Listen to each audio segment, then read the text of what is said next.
Hi everyone. Great to be live again today with you for the next 20 to 30 minutes. My name is Dani Almeida. I am the Director Data Lift at the AI Guild. And I want to say welcome to everyone that has joined to see our fireside chat conversation today. My guest here is Shannon. Welcome, Shannon. Hi, great to be here today. We're really looking forward to the summit and to kind of introduce a little bit about Troy, a little bit about the use case today. Cool. Yes. So let me do a brief introduction. So Shannon is passionate about using technology to improve people's everyday lives. Since 2019, she is in Germany working as a data scientist. Currently, she is the lead data scientist at Troy, a German fintech startup. In her spare time, she volunteers as the Women in AI ambassador for Germany and on the Georgia Tech MS Analytics Advisory Board.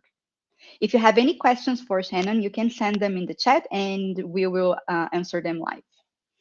So to get started, would you share with us your career journey? How did you turn to a data scientist and what is your trajectory all the way to Germany?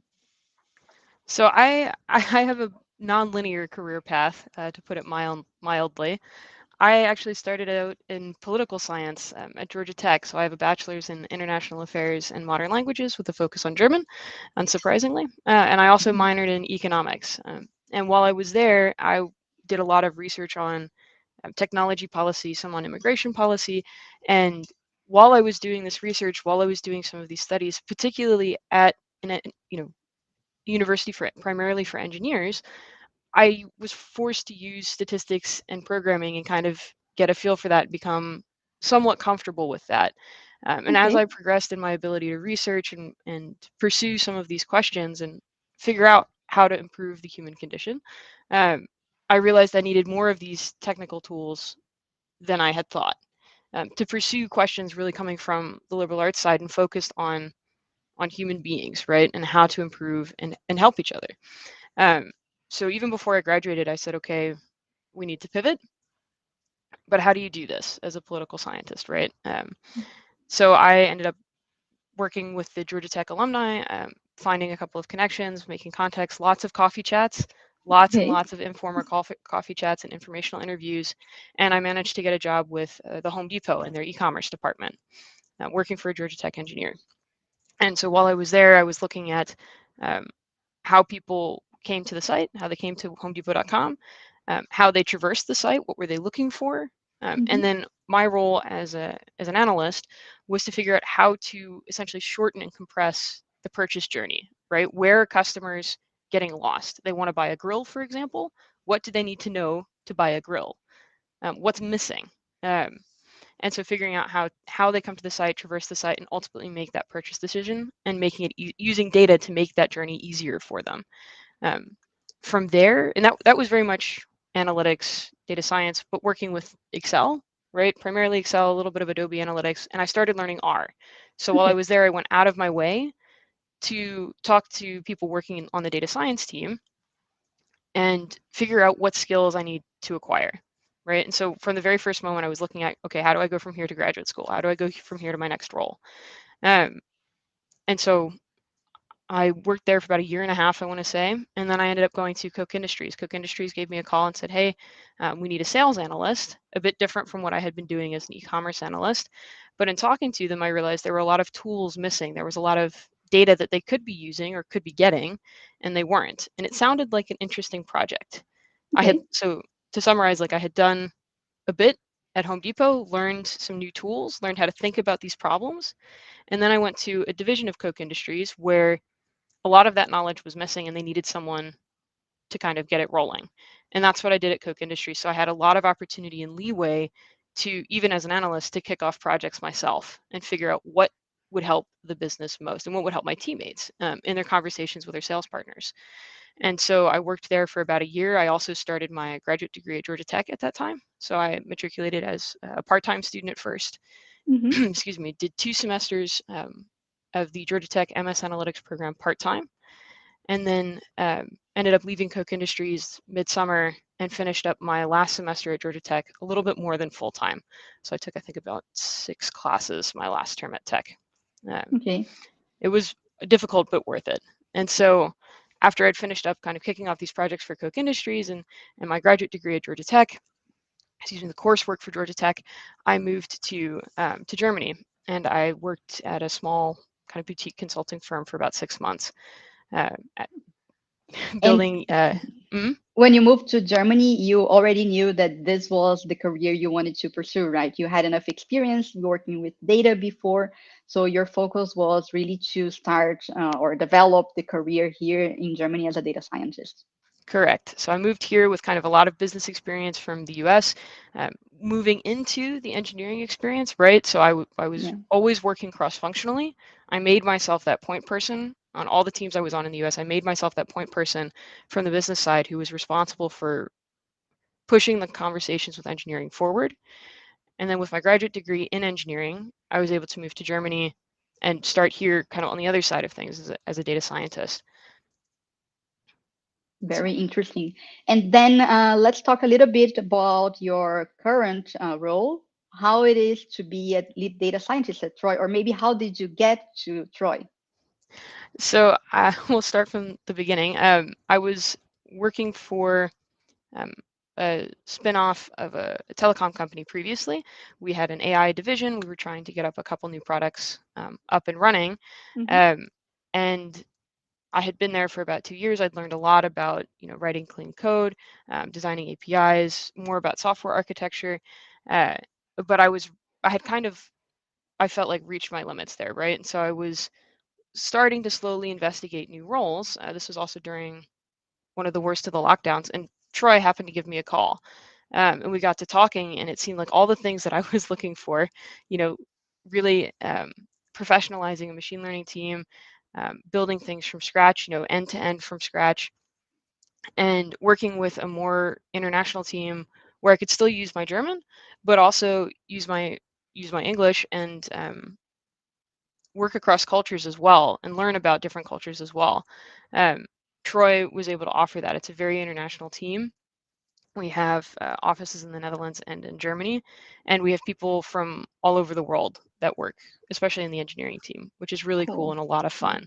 Um, and Troy was looking for someone that, as I mentioned before, that could kind of work cross-functionally, that knew what needed to be done for the business Hmm. and what questions needed to be asked, but also had the engineering chops to build it, right? So you, and that's where my background, as I've just explained, really kind of made sense for the role. I Yeah, had the right. experience, especially at Koch Industries, of kicking things off from scratch, getting things moving, and seeing with MVPs like what could this do, right? And what are the right questions from the business side coming in, doing like a more than just a prototype. That would be a bit unfair to call it a prototype, but then also getting something going, and then working with the other engineering divisions inside of Koch Industries to say, okay, take this and now grow it and make it better, right? And so similarly at Troy, they had a couple of ML experiments before I joined, so it's not like they didn't know what to do here. They had some of this built elsewhere, but they really wanted to professionalize it now and say, okay, this is now becoming Okay. a truly core component of the business. This will drive not just single predictions, but further business processes. And so we want to do it from scratch the right way. And Pretty that means cool. you have to that means you have to know what are the key business questions to ask, right? And put it in terms of the technology that the IT team can understand. So it's a lot of going back and forth from business to IT, which is Yeah. fun. I can imagine, yes, because like you're describing, it's kind of merging those two worlds, right? You have the business world and then you have the data and the technology, and this needs to come together to make sense. So it is pretty exciting from hearing your description, the work that you're doing there at Troy. And well, maybe we can go a little bit on the topic of your session at the Data Lift Summit, which is the artificial emotional intelligence in finance. So, before we talk about the work exactly or the project exactly, maybe we can give also a bit of context or business context about what Troy is doing. Certainly. So Troy is the friendly debt collector. So we are in recoverables. So if someone's behind on their bills, we're responsible and work with our clients to go and figure out where they are, make contact with them, and pay these overdue bills. Hmm. Traditionally, this has not been thought of as a very friendly business. Um, Yeah. I mean, to put it quite bluntly, people traditionally think of us as the debt collectors. We come around the corner with the baseball bat in tow, right? Um, unsurprisingly, we've seen that this is not a very effective way of working with people, right? And so what Troy does is we are also still coming around the corner and we're looking to, get these bills paid. Um, but let's be real. I mean, most people in the world are good people and they want to pay their bills. It's not, for the most part, it's not like they're behind on things on purpose or because they just don't feel like paying. We do see some of that, but that's not the typical case. And so what Troy does is we say, okay, let's meet people where they are. Let's take this friendly approach. We do our due diligence, we do a good job, but there's no sense coming around with a baseball bat that won't bring us any further. And so we take a very friendly, customer-centric approach. By customer, I mean the people with these bills to be paid, uh, and we work with them to figure out, okay, what went wrong. Do you need help with budget coaching? A lot of our case managers actually have budget training and are trained budget coaches, so they can help people understand Nice. what money's going out, what money's coming in, where's this mismatch, what can we do? Um, and we work with them in a very friendly tone. And we don't say, pay this or else. We say, okay, what happened? Right? And let's fix this. Let's work together to get this fixed. And that's kind of where this emotional intelligence idea came from, right? We wanted to, I had just joined. I wanted to understand the business more. I don't have a background in debt collection. I've worked in telecommunications. I've worked in e-commerce. I worked in flooring. That was my role at Coke Industries. But I hadn't worked in debt collection before, and I hadn't held a job in finance before. And so for me coming in, I wanted to understand. I knew it was clear. We take this friendly, emotionally intelligent approach. Right. Well, let's see how can we work with that and implement that into with AI, right? Maybe we can use this. And we started. Uh, well, I'll leave it there for now because we want to make sure everybody joins the session as well. But that's kind of where this came from, right? Is the business and the core of the business at Troy is friendly debt collection and understanding where people are, how they got there, and helping them move forward. And so it made sense from the data science Mm. side to start with a project that took and it really was true to the core values of the business and start there, right? That makes a lot of sense. Yeah. And if I am getting that correct, this relationship with the customer has a lot of also somehow an educational aspect, right? It can. So, you know, sometimes we can see if it's a repeat customer, sometimes we can't. Um, and if we can see, okay, this is kind of a chronic thing, maybe we take a minute to help them out. You've seen our CEO, Philip, has said sometimes, although it's in our best interest to see you again, we kind of hope we don't, right? So Yeah. I know our case managers, for example, we don't necessarily, we encourage them to use certain phrases over other phrases. And again, they're more positive, right? So we don't focus on this or else component. We Hmm. really focus on how can we grow and build? What can we learn here so this doesn't happen again? So Interesting. Yeah, it sounds like it pretty much a shift in a way to address this and kind of change it also in people's heads, like when they're dealing with this debt collector, that they don't need to be afraid or they don't need to feel like pressed against the wall, but rather that there is something there that they can learn and also use for their financial management like in future. exactly. And And it makes good business sense. When you come around, again, to use the baseball bat metaphor, when people come around the corner with the baseball bat, you're immediately scared. And you can read any medical overview of how I can't remember the name of the system, but how your brain responds to stress. As soon as you get in this stressed, tensed shoulder state, you have fight or flight mode, and your brain is not able to make rational decisions. It's a yeah. scientific fact. When you get into that mode, it can't make rational decisions. So, not a good way to conduct business. Yes, and this kind of, so what I'm interested in is that this is all very true, like we know from experience or because we are just human beings. But I'm wondering what is the kind of data or what is it that you can collect in order to understand, let's say, if there is an stress component there in your client, or can you give us a little bit of insight on that? A lot of times our customers will just tell us. They'll say, hey, people will apologize. And they'll say, I'm so sorry. I was really stressed. Especially think about Corona. People were put on Kurzarbeit or this furloughed, I think is the English translation. And that's through no fault of their own. All of a sudden, Yeah. overnight, um, they find themselves in some kind of financial strait. And they'll come to, as soon as we make contact with them, they say, go, I'm so sorry, I was put on Kurzarbeit. We've even seen, I'm so sorry, my partner was, died of Corona. We've seen that as well. And so these people need help. Um, and Yes, so, it's interesting that this is somehow a way to alleviate their stress or to handle it in, like you put, in an emotional, intelligent way. And then how you do that with artificial intelligence, right? So you do collect this information, or people give you this information, and you can transform that into data that is used by the machine learning that you have in the background. So I am thinking that this is what your session is going to be about, right? You're going to tell us a bit more how it is that you do it, or yeah, can you yes. tell us a little bit what can people expect to hear? So we'll, as I mentioned to you, this is one of the first projects that I at Troy kicked off when I started. And I'll take you through the whole journey, why we picked this project, which we talked a little bit about today, how we did some of the initial knowledge transfer, as you're building out a specialized AI function or ML function inside of the IT, some of the challenges we faced, some of the challenges both from business and IT, communicating about these ideas, overcoming the idea that machine learning can just magically solve every problem, right? Right.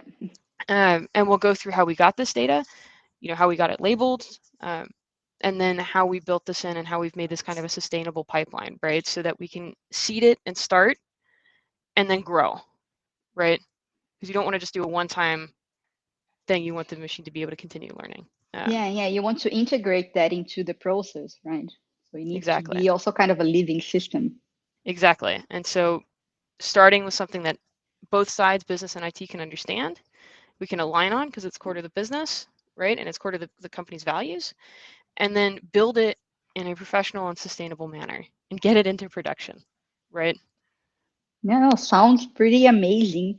And yes, so I was just also wondering about your team. You mentioned that there is this intersection, and you work a lot of back and forth between the business and the engineering teams. What can you tell us about the setup in the company, like the different teams you have, or how it works? So we have kind of our IT team, and then we have I call it the business side. I have one or two partners over there that I work with the most, and then I sit inside of the IT team, and I am the machine learning person, right? Right now, just it's mostly just me, and I get support from the rest of the IT team as well. And we have people with this expertise, but working on other parts of the engineering side. And so I do a little bit of everything, which I think is common for people at startups, right? So I help with Yes. the the data engineering, right? Setting up pipelines. I help with setting up the BI tools and helping to answer business questions, understanding the integrity of the data. Is something not making it to Redshift, right?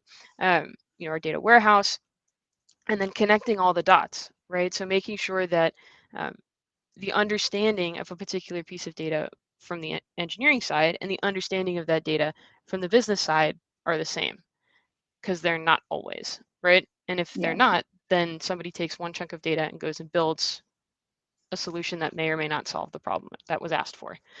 So I try and make sure that everybody stays on the same page about those things. Um, and it's a lot of fun. I do the machine learning as well. We have an intern that we hired a couple weeks ago to help out with that as well, and we build it together. It's a team Yes. effort, and I bring in kind of the data machine learning expertise, right? So Yes, it's pretty impressive the amount of stuff that you do, like the different kind of tasks. and that how this also connects and impacts the overall business of the company. So it's pretty inspiring. Thank you for sharing a little bit with us about your work and your career trajectory today. And then to hear more about this use case of AI in emotional intelligence debt collecting, you can join us at the Data Lift Summit in Berlin. The presentation is going to be on the 23rd of June. And I'm pretty much, yeah, looking forward to meeting you in person, Shannon. Same here. Very much looking forward to meeting you in person and seeing everybody at the summit. That's cool. Thank you. Have a nice day. Take care.